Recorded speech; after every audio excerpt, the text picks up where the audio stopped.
those avenues for which children can explore and follow their passions, I think is so much the issue for bright and creative children. Because so many times, you know, in the adult world, we're giving a message of, you're not old enough for that, or you don't know about that, or just wait until you get out there, and those kinds of messages, rather than being able to say, go with it, see what you can do with it. And I was trained many years ago at Philadelphia Child Guidance Clinic, and there used to be one of the teachers there who used to say, always with children, find ways to expand into new directions, and they will go with it. It's the parents who often have the trouble with the new directions. Now, having said that, I know you're like, oh yeah, great idea. You know, my kids can find ways to go places that you never wished to dream of or hoped they wouldn't dream of. But if we can find safe ways to allow children to explore and to find new avenues of expression, what they can achieve, in my opinion, exceeds our ability to be able to even guess at where they're going to end up.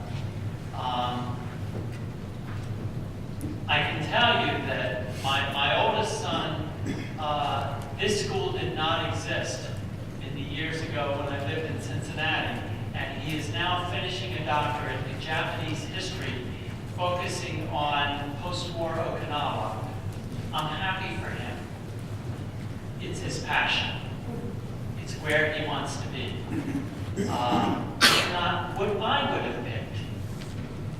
And so it's another thing in letting our children be able to find the avenues that they want, that stir them, that get their passions coming to the surface, and encouraging that and being able to help them with finding those passions in today's world. So, okay. Thank you.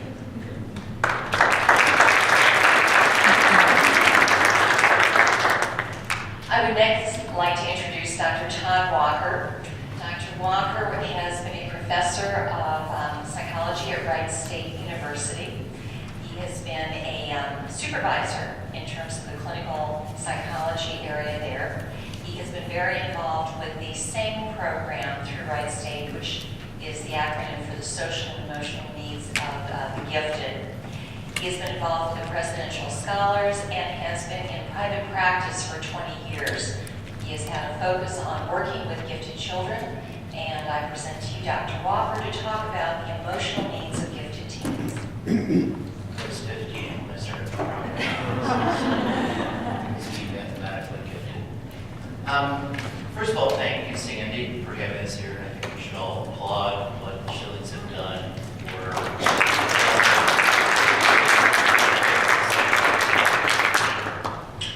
she said that if I mentioned ADD, I'd get another 10 minutes.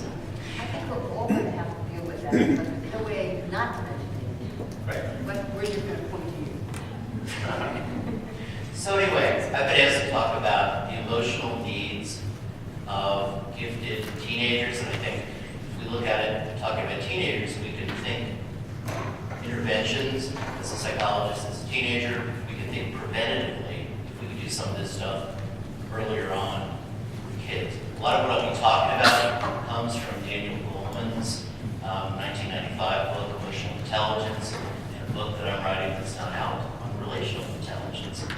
And you know, I will quote some of the kids who I've heard say things, and I will ask for a little bit of your participation. Please be quick in responding, so I'll give my 10 minutes. One teenager said, "I don't belong to this world. Everybody, my teachers, my parents, even my grandparents, make me feel like I have to save the world. I can barely get through a day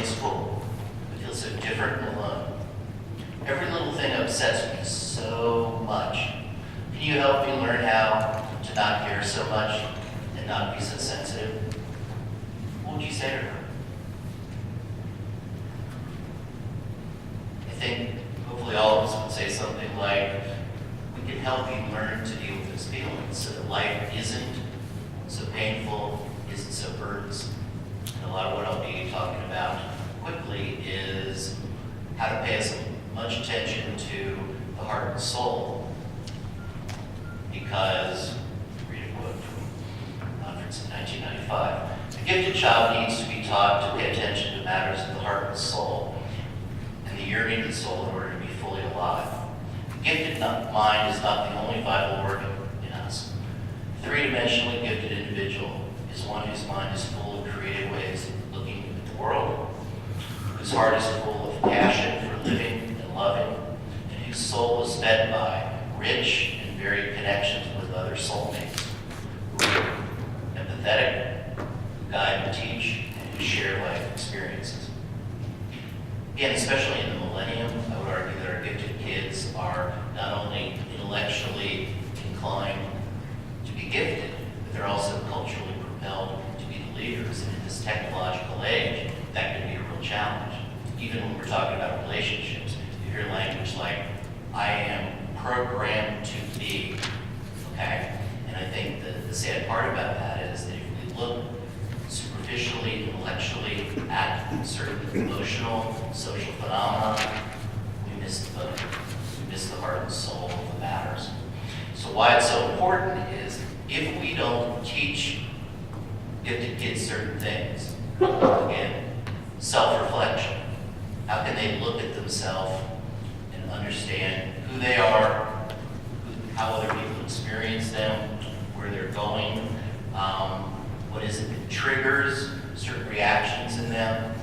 You know, like a lot of kids when childhood would say to his brother, his parents, I am not yelling, you know, because he doesn't understand what it is that triggers him, makes him litigate his parents, and gets in trouble in school and elsewhere because he's not able to be self-reflective on what happens inside of him. Emotional literacy is another thing that I think is important. Emotional literacy is the ability to read the feelings of others. As I say to my grad students who are aspiring therapists, I think that we need to be bilingual. We need to be able to read facial expression, Darwinian affects, and procedural interactions to understand a person. Developmental research is very clear. 90% of how we figure things out about a relationship comes from non-verbal material. Emotional fluency, the ability to assertively articulate what the gifted teen is thinking and feeling, again, in an assertive way. Why is this important? If we can express important thoughts and feelings, guess what happens? We act them out, especially when we're talking about anger. That can lead to some pretty dangerous predicaments. Since rage has its roots in vulnerability, unfairness, things like that, which gifted kids, especially teenagers, are incredibly sensitive to, you can get lots of problems with temper outbursts, lots of quote-unquote inappropriate behaviors, or what other people term narcissistic behaviors. For those who don't understand gifted children, understand that's their way of expressing what they're thinking and feeling, what their passion is, to people who seem to be different than they are. You will get narcissistic behaviors because that's a gifted teen's way sometimes, of